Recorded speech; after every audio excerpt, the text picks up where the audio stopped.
All right, what's up, ladies and gentlemen? How's it going? I am Is There No One Else? The video I'm bringing you today, I wanted to, if you guys saw the video I posted about, I think it was last week or the week before, ZeniMax came out with a few of the things that they're working on for next patch. And, you know, with PvP the way it currently is, with hitting multiple load screens when you try and go from keep to keep, it's just too much of a pain in the ass for me to really work on builds right now for you guys. I have quite a few in mind. I need to go test them. I need to run them and everything. I just can't do that right now. So I'm waiting on those. I'm just doing like Maelstrom, collecting my, transmutation stones, and then hopping off for the day. But this video, I want to touch on some things on top of what they posted that I think should be looked at. A lot of them are easy adjustments, and these are going to be the changes that I see that can be made that will change PvP, in my opinion, for the better, but they won't impact PvE. And for a long time when changes were coming out, realizing that PvE and PvP are two completely different things is a good thing to know, and then making those steps to make those changes in that direction, understanding that is also very important. So before I go into attempt to dive into the class changes, just keep in mind, guys, this is only my opinion. This is what I see. This is what I think when I play them. So if I post a class change, if you disagree, that's fine. There's nothing wrong with disagreeing. It's just my opinion with playing the class.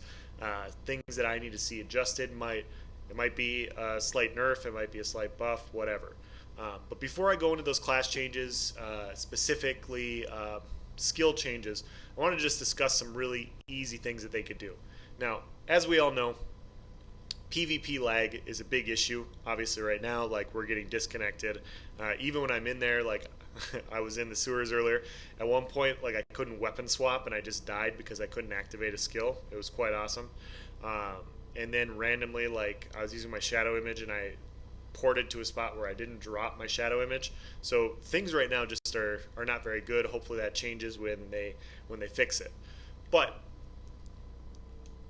outside of the universal, let's shrink the PvP campaigns and make each of these campaigns smaller so the Zergs aren't as big.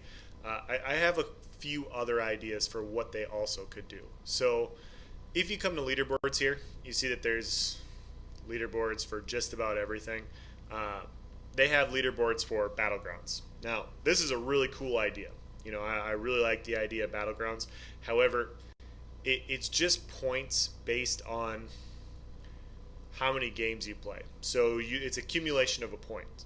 So if I play one game and I get 2,000 points, and I average, or let's say I play 5 games, and I get 2,000 points a game, I score 10,000 points. Well, if you play 30 games and you average 500 points, you get 15,000 points, and you're higher on the leaderboard. And that's, it's fine, but I think this type of leaderboard is a bit lazy, in my opinion. I think you could add more to this and make people want to come in here and be a little bit more competitive.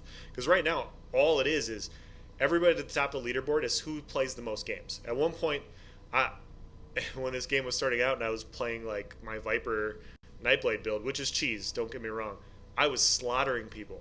And I would finish games 15-0, 14-1.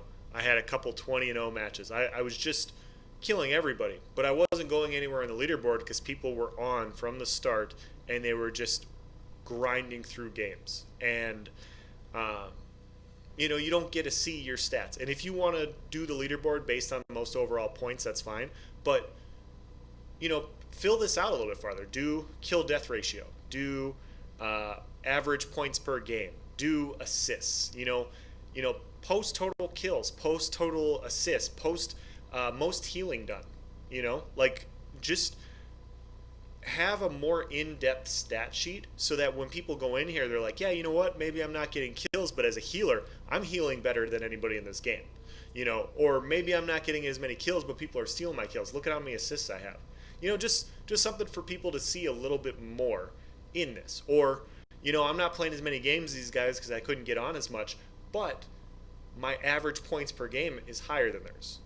Just stuff like that will get people talking about, you know, they'd want to come in here a little bit more because this is a good idea. Battlegrounds is a good idea for competitive gameplay, but you're not, you know, Call of Duty has advanced stats like that. I don't think it would be too hard to, just flesh out this sheet a little bit farther and make it more interesting. Make it go a little bit farther. On top of that, I think dueling should have its own leaderboard as well.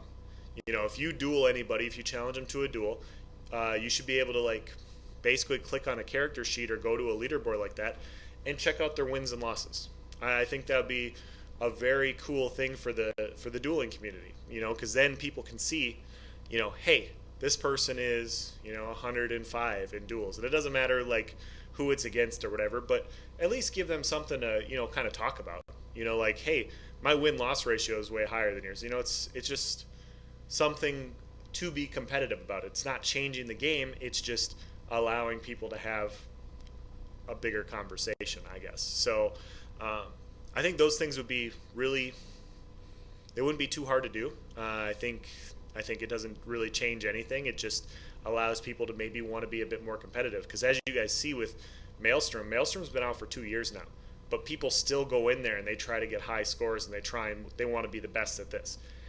And providing skill-based leaderboard incentives would allow people to, take dueling or battlegrounds or whatever a little bit more seriously. Maybe they'd have their own talking points. They'd have something to brag about. So, maybe show individual win-losses against people in dueling. So, if I duel somebody and I go 0-5, when I go look at their character sheet, it says, hey, this person has 200 wins and 10 losses, and you were 0-5 versus them. Something like that. I think that'd be kind of interesting. In general, those are just, cosmetic things that would make the game a little bit better. I want to dive in a little bit to changes that I would like to see made, and I'm going to do it based off of classes individually, and I'm not going to be able to do magic and stamina because some of the ones that I have to think about a few of the changes because I don't want it to impact the other half of the game. And so these are changes that I think would definitely benefit everybody. And I'm just going to start off with Magic of Dragon Knights. I personally think that the healing aspect of Burning Embers is too strong for a Magic of DK. I think it's a very cheap skill. The amount with which it heals is too strong. I think it's one of those things where in open world PvP, it's not as useful, so it's kind of covered up a little bit, but it makes Magic of DKs super, super strong in a dueling or one-on-one situation because they just really can't die because they can constantly just heal to full for a really cheap cost. With that being said, though, the main aspect that Dragon Knights have for healing, Dragon Blood, kind of sucks. It actually kind of really sucks. And they need to, if you're going to go the route that I'm talking about where you reduce the healing on the Burning Embers aspect, you need to increase the amount of healing that you get from coagulating blood. It's a much more expensive skill, and it's not really useful right now. Most of the Dragon Knights I'm seeing are running around in light armor. They're not even using Dragon Blood, they're using Healing Word because Dragon Blood sucks so badly. And, Dragon Knights, I know you tread this line because they have major mending and everything. You don't want to give them too much healing. But even with major mending, they're not healing as well as Wardens, and they're not healing as well as Templars, And their heals don't go to other people the way Wardens and Templars do. So I know they're supposed to be tanky, but Stam DKs are a lot tankier than Magic DKs right now, and I think that's kind of an issue. If you wanted to make a really good tank, Stam DKs are just better right now, and so I think buffing that a little bit, either just increasing the overall base value of what that heal is, while reducing some of the other healing they have, would put Dragon Knights in a much better spot. I like how the combat is. I think in general, I would like to see a couple more improvements, but before I go down those lines, once again treads the line with PvE, DPS, and how it impacts PvP. So I don't really want to talk about those too much. But I think those two things will be really good changes for the Dragon Knight class. Um, they're already adjusting or looking at the block cost calculation, so that's going to impact stamina DKs, namely stamina DK tanks, which I think is good. Um, yeah, so going on to Nightblade. I think the Nightblade's biggest, and one of the skills that probably needs the biggest adjustment is Incapacitating Strike. Incap just does way too many things. I main a Stam Nightblade. It's my main character. I play everything, but that was my first character. It knocks you down. It does a ton of damage. It's really cheap. It gives you major defile, and you do 20% more damage for 6 seconds. I think it is. Let's see what we got here. This is obviously the other morph, but it does everything. But it's physical damage and it's a knockdown. Yeah, it's 20% more damage for 6 seconds. This is just, when you have a skill that does all of these things, it becomes an issue, in my opinion. Most skills do 2 or 3 things. When you have a skill that's doing 2, 3, 4, 5 things, that's when you have an imbalance. And honestly, there's nothing wrong with Incap being one of the hardest hitting single target ultimates in the game. There's nothing wrong with it providing major defile or knocking somebody down or it giving you 20% more damage. There's nothing wrong with any 1, 2, 3 of those things, but it having 4 is just too much. I would say the best ways to go about doing it, in my opinion, increase the cost. Make it 90 or 100 ultimate like Dawnbreaker. It still has its own place because it does everything else. Increase the cost a little bit. If you don't increase the cost, take away its knockdown. If you don't take away its knockdown, take away the 20% more damage for 6 seconds, or reduce the damage that it does and keep the cost knocked down and everything else. It's just too easy of a skill to use. And I think, I'm not saying like super nerf it, but I'm just saying take away one of the infinite amount of things that it does. This isn't a class skill, but I think Harness Magicka also needs to be looked at. The return on, it's not that what the shield does, like it's just a shield. The return for Harness Magicka is very strong. And if you guys want to go test this yourself, go find one of your buddies and have them attack you with a Magicka class and watch how easy it is for you to sustain just by putting Harness Magicka on. And then have them switch to a Stamina class and then put on Harness. And then see how well your sustain is impacted. I think the return for Harness Magicka is a little too high. I'd like to see the reduction. I'd like to see this reduced a little bit. The shield is fine, whatever. The cost is fine. It just gives too much. It gives too much of a Magicka return in a Magicka versus Magicka fight, in my opinion. So I'd like to see that adjusted a little bit. As far as other changes for Sorks or just classes in general, I would like to see shields be critable. But with that in mind, obviously they're going to take a little bit more burst, increasing the duration of shields with that in line. So you nerf them a little bit by allowing them to be crit like everybody else can, and at the same time you increase their duration a little bit so that you're not constantly having to spam shields. So I think those two things would be nice adjustments. As far as that would be my only Sork adjustment, really. Make Curse blockable. Like I just don't.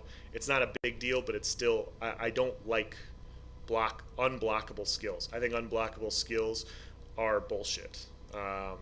Destrold is unblockable. If they made it blockable, it would be fine. Like it really would be. It wouldn't be as big of an issue as it currently is. But you can't block the damage. You can't block curse damage either. I'm not saying it's a huge issue because it's really not. But it's just that aspect of that type of counterplay is stupid. It's stupid mechanics, and just because it's not a big deal doesn't mean it shouldn't be adjusted, in my opinion. What else? So we covered Sork, we covered Nightblade adjustments, DK, that's 3. Templar.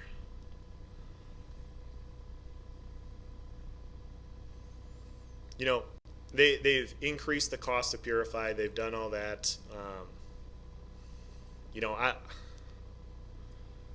I'm going to probably get a little bit of flack for this, but I would like to see the main heal for Breath of Life always go to the main Templar. I would like to see,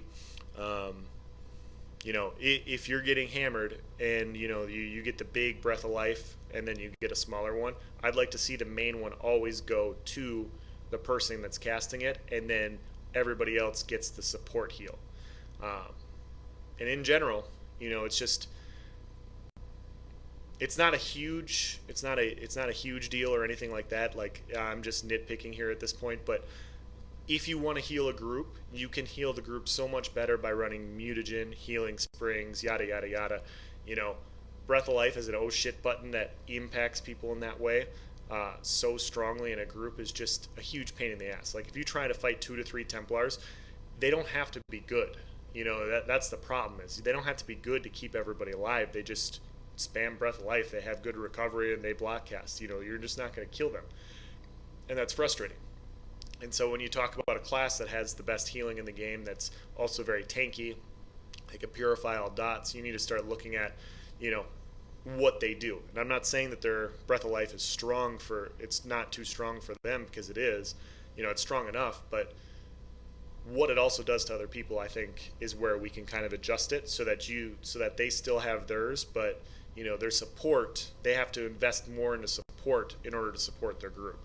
I think smart healing is kind of the way to go. I think actually having people become healers and becoming a skilled healer would then have value over just a bunch of block casting Templars.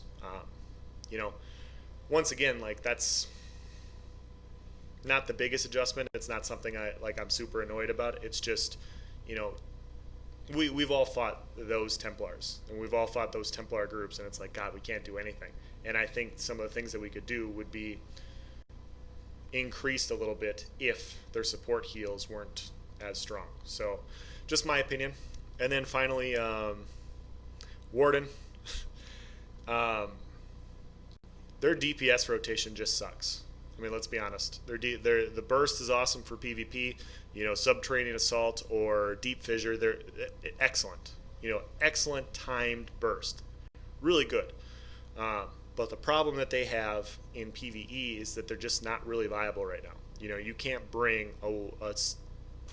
maybe a stamina warden if you're really good and your requirements for DPS is lower, but in general, like, magical wardens can't do anything from a DPS perspective. And so, I'm not saying improve their burst, because deep fissure plus cliff racer plus crushing shock is already very powerful, but maybe provide more dot damage to your crystallized shield. Maybe provide I'm trying to think of what else. Maybe allow them to get a little bit more damage off of heavy attacks. I know that's a lazy way to go about doing it, but Stam Sorks have their own heavy attack build, and so do Stam DKs.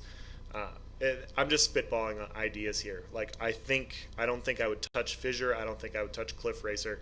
I would either start looking at other skills that I can add DPS to, or I would increase the DPS on the skills that are already there. And I think whatever the one is that you put on the ground, not crystallized shield, it's something, I can't remember what it's called, but it's basically just an ice dot on the ground. So maybe increasing that overall damage right there would be better. So then that would allow, that doesn't really affect stamina wardens, but stamina wardens also need some love there as well, in my opinion. So I know those are PvE perspectives, and I know that kind of ruins what I'm talking about. I honestly, when it comes to wardens, I haven't played mine a ton, so I don't want to talk about balance from a PvP perspective until I play them a little bit more. So if you guys have any comments on wardens, I'd like to hear them, and I'd like to just kind of hear what other people are saying, and so that when I go and play mine, I can get a more informed opinion when I play mine. Oh, And finally, last thing for Templars, I know I talked about nerfing Breath of Life, but this is the other one that I can't stand. As a Magicka Templar, and I know people bitch about this, but as a Magicka Templar, um, there are really no good ultimates to use in PvP if you want to be a DPS Templar. Healing ultimate is great. Nova, way too expensive. It's not useful. They're talking about buffing the synergy. Maybe that'd be useful in PvP. But the other ultimate, Radial Sweep, they took the good ultimate away from Magicka Templars. And so now the problem with Magicka Templars in PvP as a DPS is you then have to run Dawnbreaker, which is physical damage morph, so it doesn't scale very well. So it kind of deters some people from running Dawnbreaker. You can run Meteor, but Meteor has a cast time. It takes a while to come down and people can block it. And you don't have a CC that goes through block. And so Meteor's not as much fun for Templars either because, you're only killing the idiots that don't block the Meteor. Like, if you see a Templar dropping a Meteor and you just block and then you block the damage and you block their CC and then you go on fighting them, that's annoying. And so then what Templars do is they go to Soul Assault. And everybody gets really salty about a Templar running Soul Assault, but they don't have another option. They don't really have another really good option. So what I'm saying is maybe change the morph of Radial Sweep to be like what Radial Sweep or Crescent Sweep does for Stamplars, and allow it to do the same thing for Magplars. Because not many people are running Radial Sweep to take the reduced damage. They don't need the, they want to do, they want to have an ultimate that will kill people. And so having that type of skill, I think a cheap ultimate and then just making one Magicka base and one Stamina base would be very useful. I think that would be a good change. I think that would change a lot of stuff. I think making changes to Nova to where the synergy where you activate it, you activate the Gravity Crush, does a little bit more initial damage if somebody in your group activates it. They kind of talked about that in the patch notes a little bit, that they're going, not the patch notes, but in the latest thing that I was from a couple weeks ago. Though those types of changes would be good. Yeah. And then on top of that, reduce, and this is going to be my last one, but reduce the overall cast time of Soul Assault, reduce it by 1 second. Keep Soul Assault, you can keep Soul Assault the damage that it is, whatever, for 3.5 seconds. Just reduce it by 1 second, So average damage, this fully buffed up just does way too much damage. In my opinion, it just lasts a long time. I know it's a block killer, and I know there's a lot of ways to get around it and all that. I'm just trying to buff up really quick to show you guys what my tooltip is. Everybody knows Soul Assault needs to be tweaked a little bit. It doesn't have to be reduced by a second. You can increase the cost. Increasing the cost would work. There's a mud crab over here. I know I saw him. There he is. So you can increase the cost, or you can reduce the overall damage, or you can just reduce the duration. I don't mind the burst that Soul Assault has. I just think the duration's a little bit too long. And oftentimes when you're 1vxing, Soul Assault is the best XV1 killer in the game. It removes Nightblades from stealth. They're stuck there blocking, and if they don't block, they're nuked. And then so while they're blocking, your group gets to swarm and beat them down. That's the frustrating part about dealing with Soul Assault. Alright, so let me fully buff up here. Make sure I get to Soul Assault. So if I put this down, and I fully buff up, my Soul Assault hits for 76,000. That can't be right. I thought it was higher than that. And I messed up.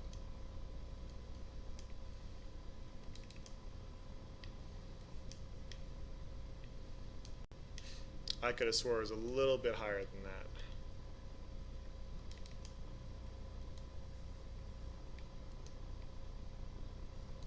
Okay, so I guess it's 76. With continuous, it jumps up to 80. 80,000 damage is just really high. and this isn't like a glass cannon build. I mean, this is my Magic and Nightblade build that has 2,300 magic recovery. Like I could definitely crack. Um, I could definitely crack like 85k if I just went full glass cannon, damage setup. So, um, yeah, those are my tweaks. Nothing really life changing either way. I don't think any of those things reduce and make them inconsistent. If you guys disagree with what I have to say, or disagree with the skills, or maybe I missed one, obviously these are just the ones that I think that need to be looked at first. There are a few other ones. There are a few mechanics that I've talked about in the past that need to be adjusted a little bit. But that's where I'm going to start with. Please provide your comments in the section below. Thank you. Have a nice day.